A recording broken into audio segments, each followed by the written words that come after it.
Hey guys, what's happening? I'm making this video. It's going to be a battle rifle overview because I already know I'm going to get the question, hey, do you think these weapons are worth the money when compared to old school battle rifles like the G3, the FAL, and the M14? And again, this is just my opinions. I'd love to hear your guys' take on the matter, but these are just my opinions for whatever they're worth, and hopefully you can take something away from them.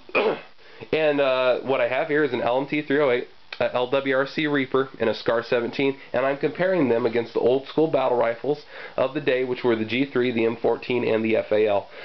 Let me just start off by simply answering yes. If you are a serious shooter, then yes, they're worth every penny because they're excellent and they bring a lot of enhancements over the old school battle rifles, in my opinion. Some guys would disagree, and I get that. If you're one of those guys who puts thousands of rounds through your guns per year, then yes, definitely go with one of these modern weapon systems. Give them a try. I don't think you're going to be disappointed. However, if you're just a guy getting in on shooting, you want one just for whatever, whether it be WROL, you want something with a little bit more punch than an AK or an AR, then yeah, you probably should just go with the G3, FAL, or M14 because there's a lot of products, aftermarket products available for them, parts in general available for them, and they are generally half the cost, sometimes less in some cases than these weapon systems are. So that's a matter of opinion. So if you're a serious shooter, yes, try one of these modern weapon systems. You're not going to be disappointed.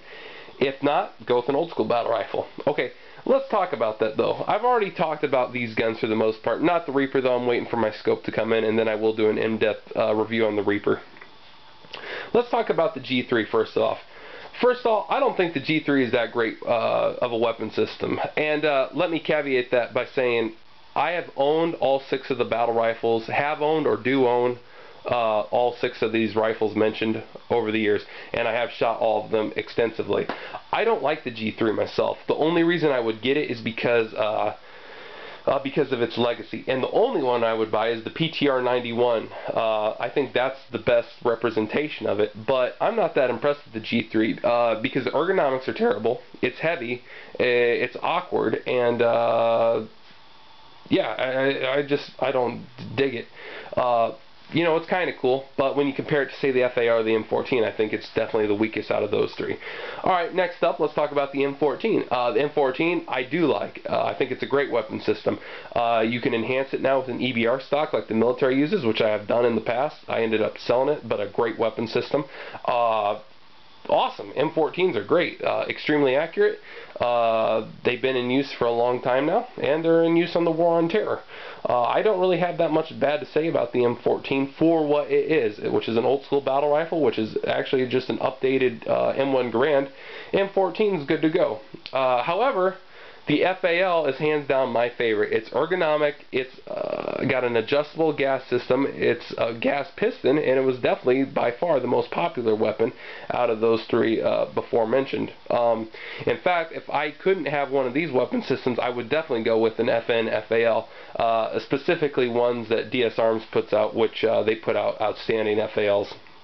All 6 of the weapon systems are box-fed 20-round magazines, shoots 7.62 by NATO cartridge, and they're all pretty good weapon systems. Again, not too crazy about the G3. A lot of guys are. I get that. That's cool. I'm actually an FAL fan. I love the FAL. But to go back to the original question, do I think these new ones are worth the money? If you're a serious shooter, yes, by all means. If not, whether you just want something with more punch, and or maybe these are out of your price range, hey, I get that too, and that's completely understandable. Yeah, definitely go with one of those old school battle rifles. Magazines, parts, and so on are definitely more available than these are. However, what works for one isn't going to work for another. So hey, thanks for watching, guys. Please let me know what you think, what your takes on the matter are, and hey, God bless.